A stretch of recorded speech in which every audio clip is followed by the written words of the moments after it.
मैं डिम्पल जायसवाल, सहायक आचार्य Sanskrit MSJ college Bharatpur. विद्यार्थियों, आज हम भगवद गीता के द्वितीय अध्याय के आगे के श्लोक का अध्ययन करेंगे, जो कि BA तृतीय भाग के प्रथम प्रश्न पत्र में निहित है। न जायते म्रियते वा कदाचित् नायं भूत्वा भविता वा न भूयः अजो नित्यः शाश्वतोऽयं पुराणो न हन्यते हन्यमाने शरीरे। श्री कृष्ण मोहग्रस्त और विषाद युक्त अर्जुन को समझाते हुए कहते हैं कि हे अर्जुन, यह आत्मा न जायते म्रियते वा कदाचित, यह आत्मा ना तो जन्म लेता है और ना ही कभी मृत्यु को प्राप्त होती है। भूत्वा भविता वा न भूयः, भूत्वा भू धातु इक्त्वा प्रत्यय है, और यह आत्मा उत्पन्न होकर पुनः उत्पन्न होने वाली भी नहीं है।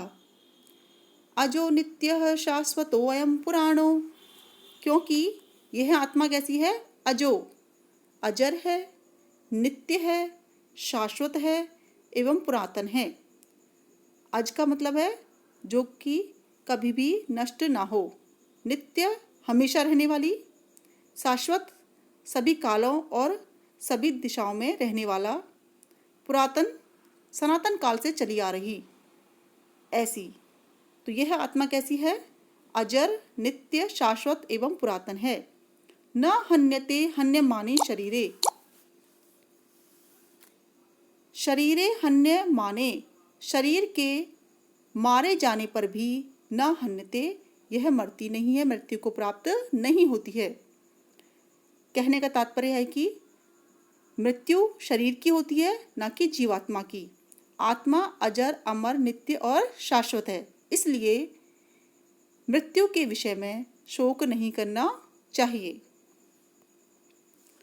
वासांसि जीर्णानि यथा विहाय नवानि गृह्णाति नरो अपराणि तथा शरीराणि विहाय जीर्णानि अन्यानि संयाति नवानि देहि। आगे कह रहे हैं श्री कृष्ण अर्जुन से आत्मज्ञान का उपदेश देते हुए कहते हैं, वासांसि जीर्णानि यथा विहाय, यथा जिस प्रकार से जीर्णानि वासांसि विहाय, जीर्ण शीर्ण पुराने वस्त्रों को विहाय त्याग कर, वि उपसर्ग हि धातु और ल्यप प्रत्यय है।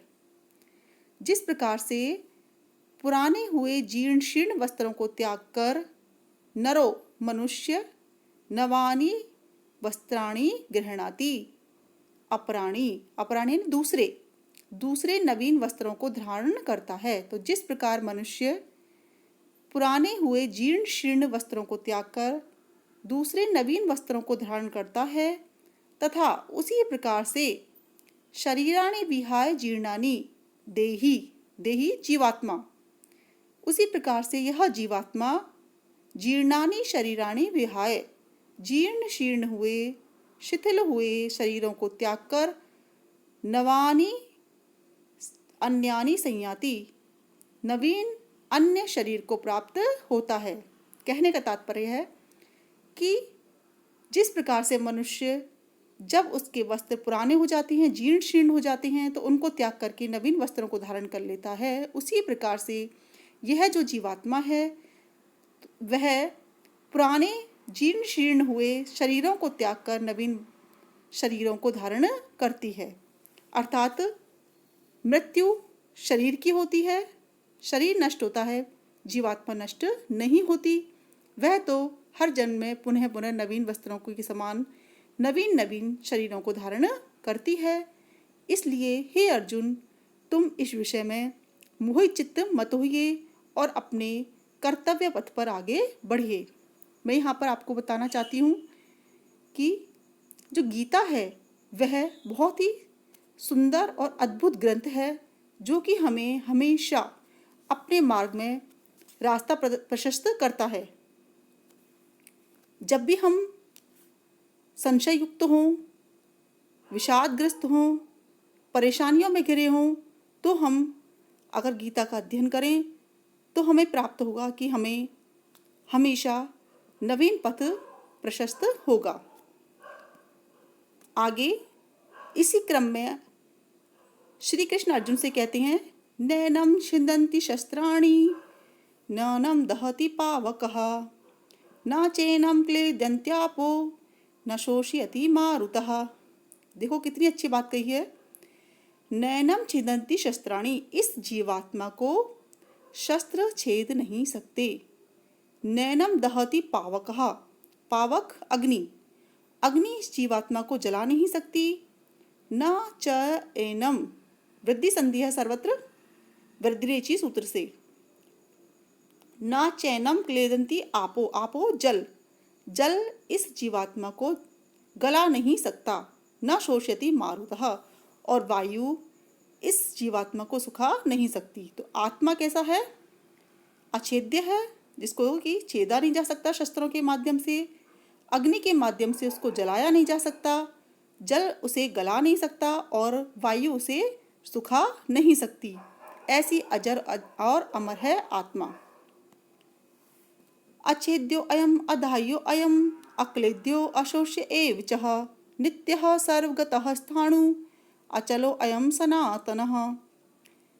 आगे श्री कृष्ण अर्जुन से कहते हैं कि हे अर्जुन, यह आत्मा अछेद्य है, अछेद्य यानी छेद से है, जिसे छेदा ना जा सके। अदाह्यो, जिसे जलाया ना जा सके। अक्लेद्यो, जिसे गलाया ना जा सके। अशोष्य, जिसे सुखाया ना जा सके, ऐसी है। नित्यः सर्वगतः स्थाणु, नित्य ये हमेशा रहने वाली है। सर्वगतः, सर्व यानी सब जगह, आने जाने वाली कोई भी स्थान ऐसा नहीं है जहाँ पर आत्मा नहीं जा सकती, सर्वत्र विद्यमान है। इसीलिए कहते हैं कि कण कण में परमात्मा निवास करते हैं। स्थाणु अचलो अयम सनातन है, स्थाणु है और अचल है और सनातन है। सनातन पुराने काल से चली आ रही है, हमेशा चली रहेगी, मतलब हम पहले से ही है आत्मा। ऐसा कोई भी काल नहीं रहा और ऐसा कोई भी समय ऐसा नहीं रहा जब जीवात्मा नहीं थी। हर समय जीवात्मा विद्यमान रहती है। इसलिए हमें हमेशा आत्मज्ञान को ध्यान में रखते हुए अपने कर्तव्य पथ पर आगे बढ़ते रहना चाहिए। इस प्रकार से हमने देखा कि श्री कृष्ण ने अर्जुन को बहुत सारे आत्मज्ञान के उपदेश दिए, जिससे कि अर्जुन अपने विषाद को त्याग करके और अपने कर्तव्य पथ पर आरूढ़ हो सके और युद्ध के लिए तैयार हो जाए। धन्यवाद।